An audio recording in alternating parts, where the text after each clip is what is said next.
Assalamualaikum warahmatullahi wabarakatuh. Bismillahirrahmanirrahim. Alhamdulillahirrabbilalamin. Wassalatu wassalamu ala ashrafil anbiya'i wa mursalin Sayyidina Muhammadin wa ala alihi wa ashabihi ajma'in. Amma ba'du. Puji syukur kehadirat Allah, Tuhan Yang Maha Esa, karena dengan limpahan berkat dan rahmat-Nya, kami dari kelompok 1 dapat mempresentasikan hasil kerja kami yang berjudul Bioetik Kesehatan Masyarakat dalam Kerangka Berpikir Islam. Sebelumnya, mari kita berkenalan dulu dengan anggota kelompok 1. Yang pertama ada saya sendiri, Levna Dila Putri. Yang kedua ada Siti Zulaika. Yang ketiga ada Hilma Ulia. Yang keempat ada Sajid Romadhoni. Yang kelima ada Alia Rahmatika. Yang keenam ada Aina Hasyifah. Yang ketujuh ada Wahyu Akil Alwan. Dan yang terakhir ada Ismah Mumtazah. Baik, selanjutnya mari kita langsung next ke penjelasan materi di slide selanjutnya.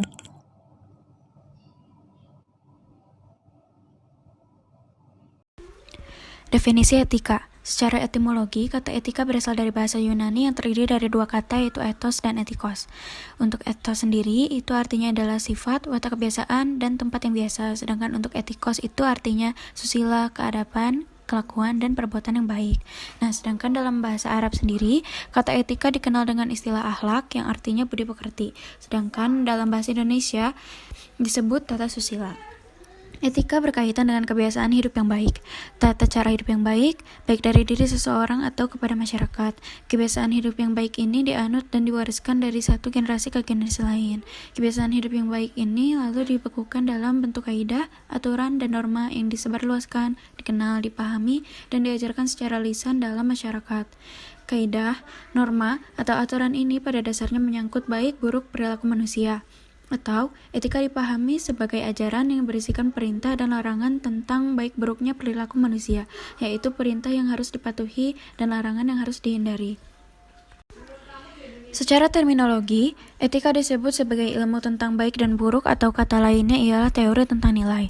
Dalam Islam, teori nilai mengenal 5 kategori baik dan buruk, yaitu baik sekali, baik, netral, buruk, dan buruk sekali. Nilai ini ditentukan oleh Tuhan karena Tuhan adalah Maha Suci yang bebas dari noda ataupun sejenisnya.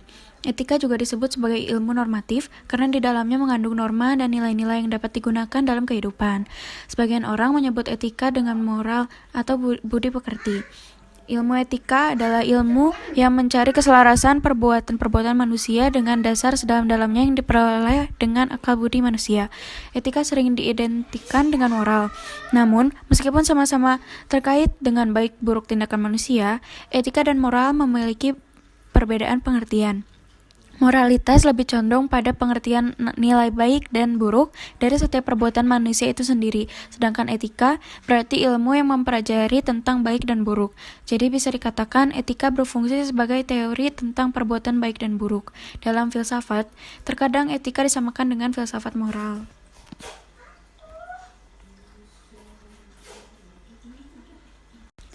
Istilah bioetika terbentuk dari dua kata Yunani yakni bios yang berarti hidup dan etos yang berarti adat istiadat atau moral yang secara berarti etika kehidupan. Bioetika adalah ilmu pengetahuan yang menawarkan pemecahan masalah bagi konflik moral yang timbul dalam tindakan, praktik kedokteran, dan ilmu hayati. Dalam arti luas, bioetika merupakan penerapan etika dalam ilmu-ilmu yang biologis, obat, pemeliharaan kesehatan, dan bidang-bidang terkait dengan sebuah pendekatan interdisipliner yang diandaikan dalam bioetika. Prinsip bioetik. Beauchamp dan Childress pada tahun 1994 menguraikan 4 prinsip etika Eropa bahwa untuk mencapai suatu keputusan etik diperlukan ada 4 kaidah dasar moral, kaidah dasar bioetik atau moral principle, dan beberapa rules atau kriteria yang dimaksud, yaitu ada yang pertama prinsip autonomi, yaitu peraturan pribadi atau perseorangan dari diri sendiri yang bebas, baik bebas dari campur tangan orang lain maupun dari keterbatasan yang dapat menghalangi pilihan yang benar, seperti karena pemahaman yang tidak cukup. Yang kedua ada prinsip tidak merugikan, yaitu melarang tindakan yang membahayakan atau memperburuk keadaan pasien, atau mengutamakan tindakan untuk kebaikan pasien. Yang ketiga itu ada prinsip murah hati, yaitu mengutamakan tindakan untuk ditujukan ke kebaikan pasien atau penyediaan keuntungan dan penyeimbangan keuntungan tersebut dengan risiko dan biaya. Yang keempat atau yang terakhir ada prinsip keadilan, yaitu prinsip moral yang mementingkan fairness dan keadilan dalam bersikap maupun dalam mendistribusikan sumber daya atau pendistribusian dari keuntungan, biaya, dan risiko secara adil. Selanjutnya adalah kaidah dasar bioetik dalam Islam. Yang pertama, kaidah niat. Dalam prinsip ini meminta dokter agar berkonsultasi dengan hati nuraninya. Lalu yang kedua ada kaidah kepastian atau kaidah al-yakin. Dalam kaidah ini tingkat kepastian dalam ilmu kedokteran apabila tidak mencapai standar yakin yang diminta oleh hukum, maka diharapkan keputusan medis yang diambil oleh dokter merupakan keputusan dengan tingkat pilihan terbaik di antara pilihan-pilihan lainnya. Lalu ada kaidah kerugian atau kaidah al-doror, seperti intervensi medis untuk menghilangkan al-doror. Contohnya luka, kerugian, maupun kesakitan pasien. Tidak boleh menghilangkan al-doror dengan al-doror yang sebanding. Keseimbangan antara kerugian melawan keuntungan, keseimbangan antara yang dilarang melawan yang diperbolehkan, dan juga pilihan antara dua keburukan. Jadi pada prinsipnya kaidah ini mengharamkan sesuatu perkara yang mengandung doror. Jadi kita tidak boleh menghilangkan al-doror dengan al-doror yang nilainya sebanding. Karena hal ini dinilai sebagai tindakan yang tidak menimbulkan manfaat. Lalu yang keempat ada kaidah kesulitan atau kesukaran, kaidah al-masyaqqat, seperti kebutuhan melegalisir yang dilarang, batas-batas prinsip kesulitan, serta aplikasi sementara dari prinsip kesulitan. Nah, jadi bila ada suatu kesulitan, maka syariat Islam akan memudahkannya. Jadi dalam kondisi tertentu, kita diperbolehkan untuk melanggar ketentuan Islam dalam batas-batas tertentu. Namun apabila kesulitan itu sudah berakhir, maka apa yang awalnya menjadi larangan dalam Islam akan kembali menjadi haram. Lalu selanjutnya ada kaidah kebiasaan atau kaidah al-urf. Nah, dalam kaidah ini standar yang ditetapkan harus dapat diterima secara umum. Contohnya seperti SOP untuk perawatan klinis yang dianggap sebagai hukum dan juga diperkuat oleh syariat Islam. Jenis bioetik dalam kesehatan dan keterkaitannya dengan kerangka berpikir Islam. Yang pertama adalah cloning. Cloning adalah suatu usaha untuk menciptakan duplikat suatu organisme melalui proses seksual, atau dengan kata lain membuat kopi atau penggandaan dari suatu makhluk hidup dengan cara seksual. Nah, pernah terjadi suatu kasus di mana dinyatakan bahwa seorang anak kecil yang merupakan hasil cloning di Belgia dilahirkan. Setelah ilmuwan mengambil sel beku yang dibuahi dan menggosok permukaannya dengan balok kaca. Jadinya demikian dimasukkan untuk mempermudah implementasi telur dalam rahim ibu. Namun di luar dengan dugaan setelah 3 minggu berlalu, ternyata tindakan menggosok tersebut menjadikan sel telur berkembang menjadi 2 embrio. Setelah menggosok, sel telur yang telah dibuahi dicangkokkan dalam rahim di mana sel itu membelah diri menjadi 2 embrio.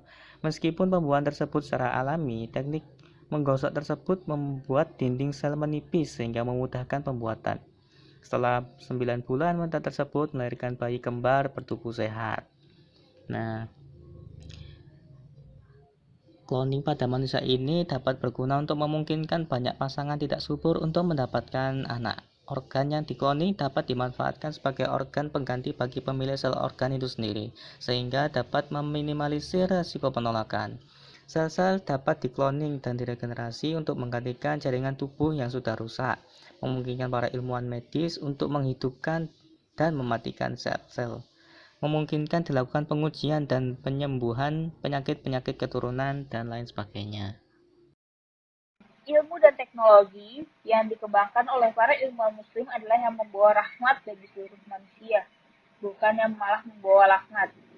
Nah, keduanya ini harus dikembangkan bagi kehidupan umat manusia dan tentunya kelestarian ekologi kan. Tetapi dalam pengembangan ilmu pengetahuan harus terdapat korelasi positif antara pengembangan ilmu dan teknologi dengan peningkatan takwa kepada Allah Subhanahu wa taala.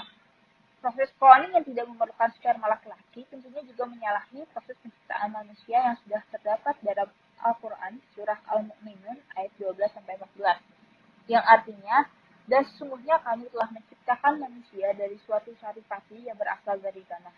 Kemudian kami jadikan saripati itu air mani yang disimpan dalam tempat yang kokoh atau rahim. Kemudian air mani itu kami jadikan segumpal darah. Lalu segumpal darah itu kami jadikan segumpal daging. Dan segumpal daging itu kami jadikan tulang belulang. Lalu tulang belulang itu kami bungkus dengan daging. Kemudian kami jadikan dia makhluk yang berbentuk lain. Maka Maha Sucilah Allah, Cipta yang paling baik.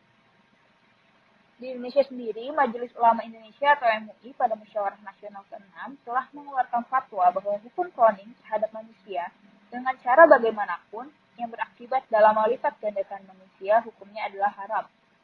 Proses penciptaan manusia adalah hak prerogatif Allah Subhanahu wa taala semata. Dengan mengkloning manusia berarti telah memasuki dan mengintervensi ranah kekuasaan Allah. Cloning embrio manusia juga diharamkan karena embrio yang merupakan hasil konsepsi harus dihormati sebagai makhluk hidup. Selanjutnya adalah perihal imunisasi.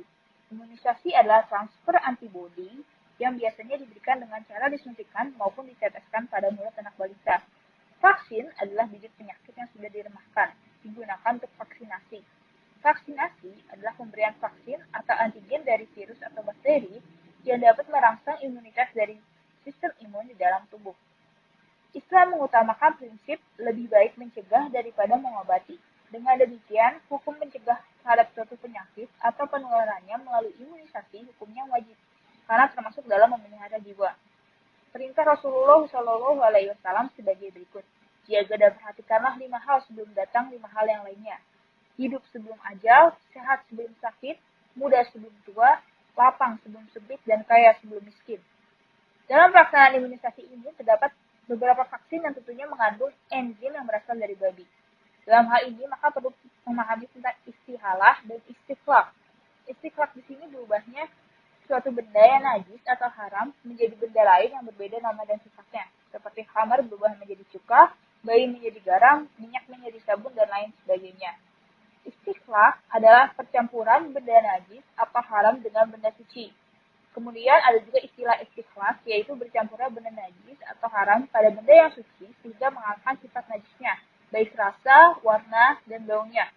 Misalnya hanya beberapa tetes khamar pada air yang sangat banyak, maka tidak membuat haram air tersebut. Rasulullah SAW bersabda, air itu suci, tidak ada yang menajiskannya sesuatu pun. Dari Bulughul Maram bab Niyah nomor 2 dari Abu Sa'id Al-Khudri. Jika air mencapai 2 kulah, tidak mengandung najis. Di riwayat lain disebutkan tidak najis. Dari Bulughul Maram bab Niyah nomor 5 dari Abdullah bin Umar. 2 hadis di atas menunjukkan bahwa benda yang najis atau haram apabila bercampur dengan air suci yang banyak sehingga najis tersebut lebur, tak menyisakan warna atau baunya, maka dia menjadi suci. Majelis Ulama Indonesia juga menegaskan bahwa vaksin itu halal untuk dimasukkan ke dalam tubuh, meskipun pada proses pembuatannya sempat bersinggungan dengan enzim yang berasal dari babi. Dengan teknologi modern saat ini, vaksin tersebut sudah dicuci atau dicampur dengan benda lain sehingga tidak lagi mengandung unsur babi yang sangat banyak. Vaksin merupakan upaya pencegahan atau pengobatan dari wabah penyakit yang bisa saja menular, seperti halnya polio atau saat ini COVID-19. Menurut sebagian ulama, berobat untuk sehat itu adalah wajib. Hukum berobat dengan sesuatu yang haram pada asalnya adalah haram, namun boleh dalam kondisi darurat.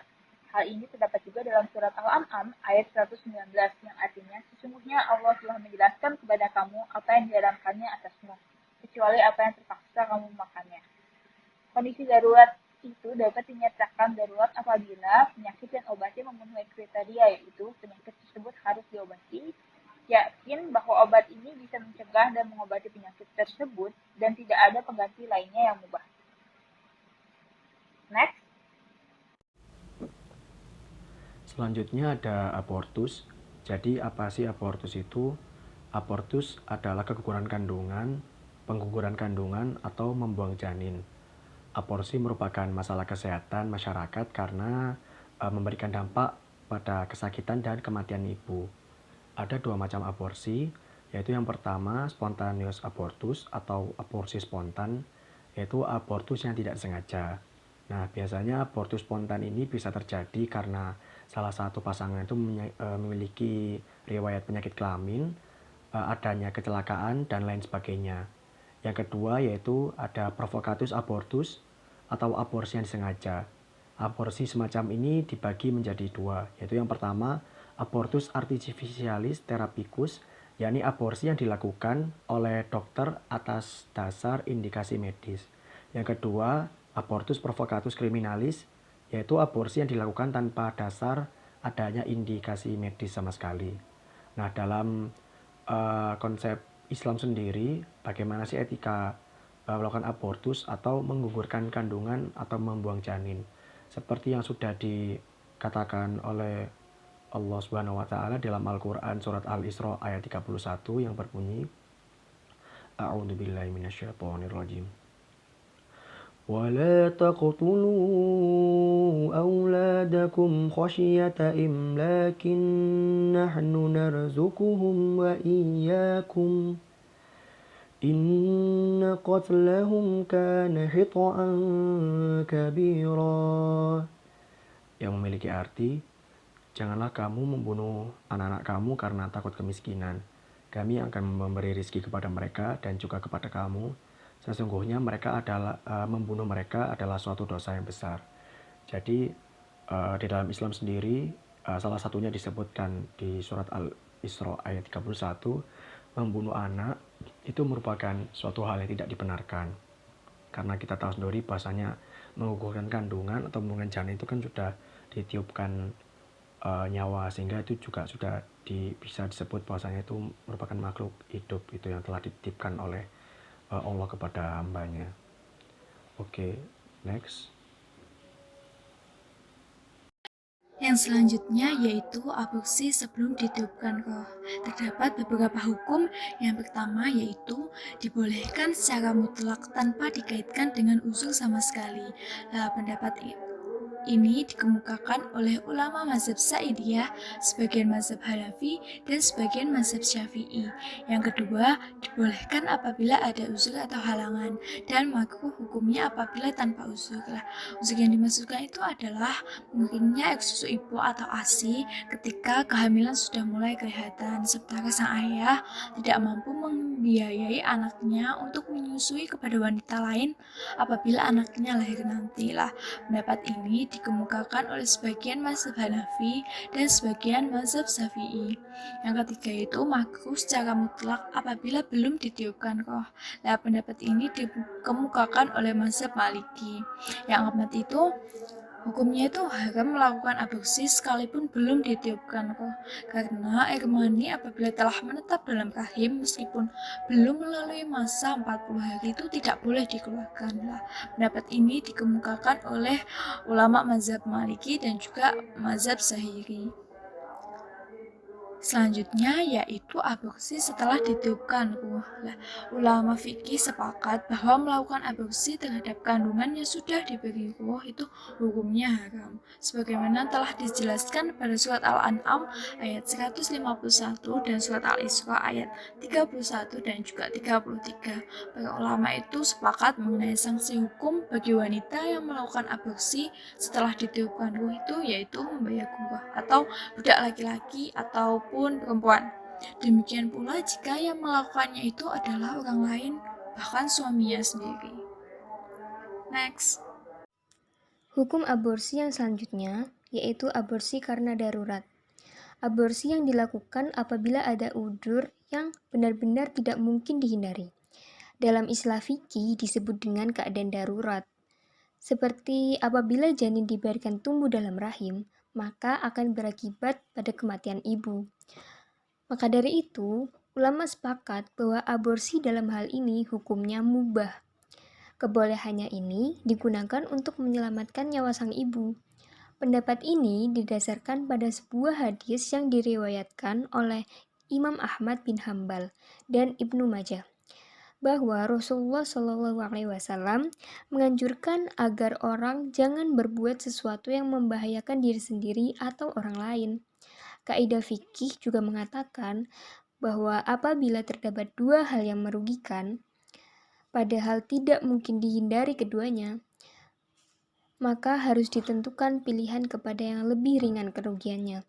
Namun, apabila aborsi dilakukan karena untuk menghindari rasa malu atau karena faktor ekonomi, maka hukumnya adalah haram. Jenis bioetik dalam kesehatan yang selanjutnya yaitu transfusi darah. Darah adalah jaringan cair yang terdiri dari dua bagian, yaitu plasma dan sel darah. Transfusi darah artinya memasukkan darah orang lain ke dalam pembuluh darah orang yang akan ditolong. Hal ini dilakukan untuk menyelamatkan jiwa seseorang karena kehabisan darah. Darah yang dibutuhkan untuk keperluan transfusi ada kalanya secara langsung dari donor dan ada kalanya melalui PMI atau Palang Merah Remaja atau bank darah. Transfusi darah merupakan salah satu bentuk upaya penyembuhan manusia ketika diserang penyakit, karena manusia tidak boleh berputus asa pada penyakit yang menimpanya. Transfusi darah adalah untuk menjaga keselamatan jiwa seseorang yang merupakan hajat manusia dalam keadaan darurat. Karena tidak ada bahan lain yang dapat dipergunakan untuk menyelamatkan jiwanya. Maka, dalam hal ini, najis darah pun boleh digunakan untuk mempertahankan kehidupan. Misalnya, seseorang yang menderita kekurangan darah karena kecelakaan. Maka, dalam hal ini, diperbolehkan menerima darah dari orang lain. Hal tersebut sangat dibutuhkan untuk menolong seseorang yang keadaannya darurat. Islam memperbolehkan hal-hal yang makruh dan yang haram bila berhadapan dengan hajat yang darurat. Dengan demikian, transfusi darah untuk menyelamatkan seorang pasien diperbolehkan karena hajat dan keadaan darurat. Jenis bioetika yang selanjutnya yaitu transplantasi organ. Nah, transplantasi organ ini merupakan perpindahan jaringan atau organ manusia dari suatu tempat lain pada tubuhnya sendiri atau tubuh orang lain dengan syarat dan kondisi tertentu. Nah, transplantasi organ ini dapat berupa pemindahan tangan, ginjal, jantung dari segi manusia pada saat hidup atau setelah mati kepada manusia lain. Tujuannya untuk menggantikan jaringan atau organ tubuh yang tidak berfungsi dengan baik. Jenis transplantasi organ ada dua, dari segi pemberi organ atau pendonor dan dari segi penerima. Nah, dari segi pemberi organ, transplantasi dengan donor hidup yaitu pemindahan jaringan atau organ tubuh seseorang yang hidup kepada orang lain atau ke bagian lain dari tubuhnya sendiri tanpa mengancam kesehatan. Yang kedua, transplantasi dengan donor mati atau jenazah. Pemindahan organ atau jaringan dari tubuh jenazah orang yang baru saja meninggal kepada tubuh orang lain yang masih hidup. Next, yaitu dari penerima organ atau resipien. Nah, resipien ini ada 5 macam. Yang pertama, autograf. Autograf itu pemindahan suatu jaringan atau organ ke tempat lain dalam tubuh orang itu sendiri. Yang kedua, ada isograf. Isograf itu prosedur transplantasi yang dilakukan antara dua orang yang secara genetik identik. Lalu yang ketiga ada allograf. Allograf ini pemindahan suatu jaringan atau organ dari tubuh seseorang ke tubuh orang lain. Yang keempat ada xenotransplantation. Adalah pemindahan suatu jaringan atau organ dari spesies bukan manusia kepada tubuh manusia. Yang kelima, ada transplantasi domino. Donor memberikan organ jantung dan parunya kepada penerima donor. Dan penerima donor ini memberikan jantungnya kepada penerima donor lain. Kemudian, yang terakhir, transplantasi split.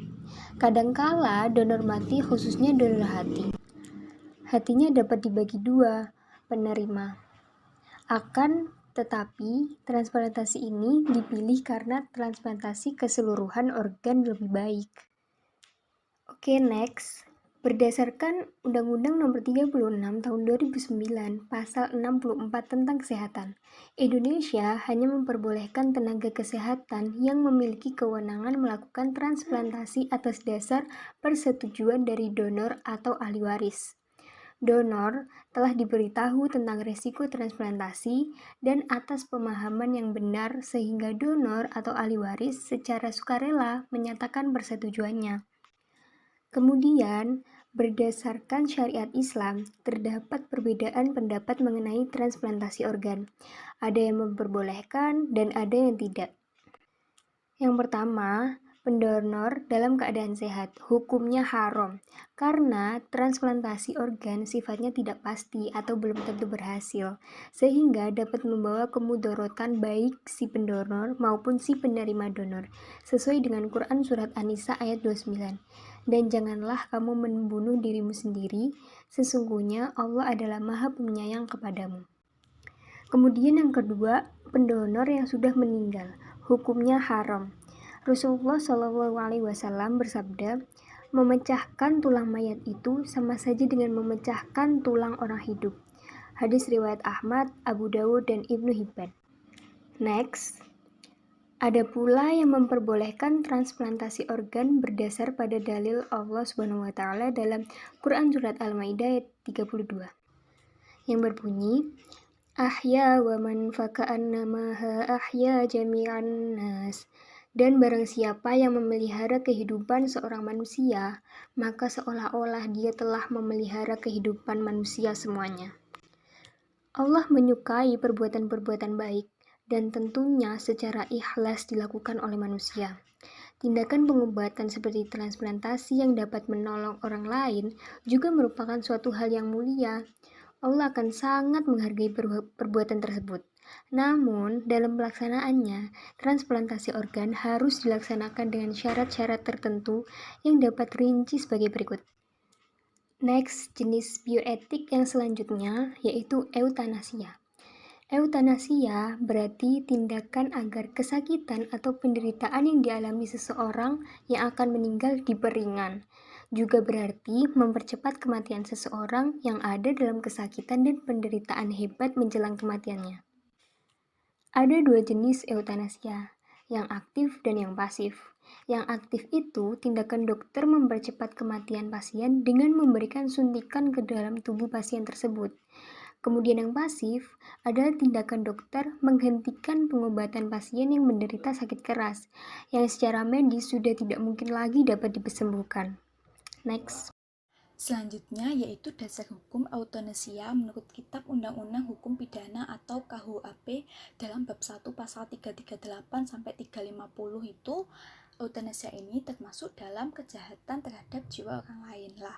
Menurut kode etik kedokteran, praktik eutanasia ini bertentangan dengan kode etik ini dalam pasal 11 tahun 2012 yang menyebutkan bahwa setiap dokter itu wajib senantiasa mengingat kewajiban dirinya dalam melindungi hidup makhluk insani. Bahkan dokter itu dituntut untuk memaksimalkan kemampuannya, memaksimalkan ilmu pengetahuan yang dia miliki untuk berupaya untuk menyembuhkan pasiennya. Lah menurut syariat Islam, tadi kan eutanasia kan ada dua macam, eutanasia aktif dan juga eutanasia pasif. Eutanasia aktif itu hukumnya haram karena termasuk dalam kategori pembunuhan yang disengaja atau al-qaitu al-a'mad. Sedangkan untuk eutanasia pasif itu hukumnya itu sesuai dengan pengetahuan kita tentang hukum berobat atau at-tadawi itu sendiri. Bisa wajib, sunnah, mubah maupun makruh. Namun Rasulullah SAW menuntut umatnya berobat ketika sakit. Namun indikasi ini tuh bukan tuntutan yang tegas atau wajib. Jadi itu bukan tuntutan ketika kita sakit kita harus berobat seperti itu, tidak. Selanjutnya yaitu bayi tabung. Bayi tabung atau fertilisasi in vitro ini adalah sebuah proses pembuahan ovum oleh spermatozoa pria. Nah ini itu bagian dari proses reproduksi manusia yang terjadi di luar tubuh. Nah, proses bayi tabung ini bertujuan untuk membantu pasangan suami istri yang tidak mampu melahirkan keturunan secara alami yang disebabkan karena ada kelainan pada tubuhnya atau pada tubannya.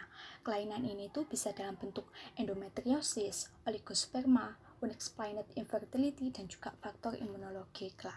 Penyebab dilakukan bayi tabung ini bisa berasal dari kelainan dari pihak prianya, seperti gangguan pada saluran spermatozoa, mengalami kelumpuhan akibat kecelakaan, dan bisa dari pihak wanitanya seperti adanya gangguan pada saluran reproduksinya. Lah, dasar hukum bayi tabung menurut Undang-Undang Nomor 1 Tahun 1974 tentang perkawinan dan kompilasi hukum Islam itu menyebutkan bahwa tidak ada ketentuan yang mengatur secara jelas dan juga tegas mengenai kedudukan hukum anak yang dilahirkan melalui proses bayi tabung. Namun, menurut pandangan Islam itu ada beberapa hukum, yaitu yang pertama mendatangkan pihak ketiga itu hukumnya haram, yang kedua menggunakan rahim wanita juga hukumnya haram, yang ketiga bayi tabung pada masa idah hukumnya juga haram, yang keempat bayi tabung diperbolehkan jika dilakukan dalam ikatan suami istri dengan syarat dan ketentuan yang harus dipenuhi lah. Syaratnya itu apa aja sih lah? Syaratnya itu antara lain itu dilaksanakan atas ridho suami istri. Lah, dilaksanakan dalam kondisi urgent jika memang pengen hamil, dan juga dilakukan saat masih dalam status suami istri, dan juga ketika aurat wanita itu diperkenakan dibuka saat keadaan urgent saja, dan juga harus didampingi oleh mahramnya. Yang kelima, bayi tabung dengan jenis kelaminan sesuai keinginan. Lah, ini tuh ada dua macam. Jika untuk menyelamatkan penyakit keturunan atau genetik itu diperbolehkan. Tapi jika hanya untuk menuruti keinginan atau nafsu, maka tidak diperbolehkan. Contohnya ketika inginnya itu anak laki-laki gitu. Soalnya udah punya anak cewek semuanya. Lalu dia ingin melaksanakan proses bayi tabung untuk mendapatkan jenis kelamin tersebut, itu tidak diperbolehkan. Yang selanjutnya yaitu KB atau keluarga berencana. Lah, KB ini adalah tindakan yang membantu individu atau pasutri untuk mendapatkan objektif tertentu, menghindari kelahiran yang tidak diinginkan, mendapat kelahiran yang diinginkan, dan juga mengatur interval atau jarak di antara kehamilan, dan juga menentukan jumlah anak dalam suatu keluarga. Lah, macam-macam KB itu banyak, salah satunya itu pil KB, suntikan, susu KB, AKDR, sterilisasi, kondom, dan lain-lain. Lah, gimana sih hukumnya KB lah? KB itu dalam perspektif Islam itu boleh dilakukan atau tidak ada larangan. Ini tuh sudah dikenal sejak zaman Nabi Muhammad. Itu dikenalnya sebutannya itu azal. Kalau sekarang kan sebutannya kan coitus interruptus atau ijma terputus, yakni melakukan ejakulasi di luar vagina sehingga sperma itu tidak bertemu dengan indung telur sang istri lah.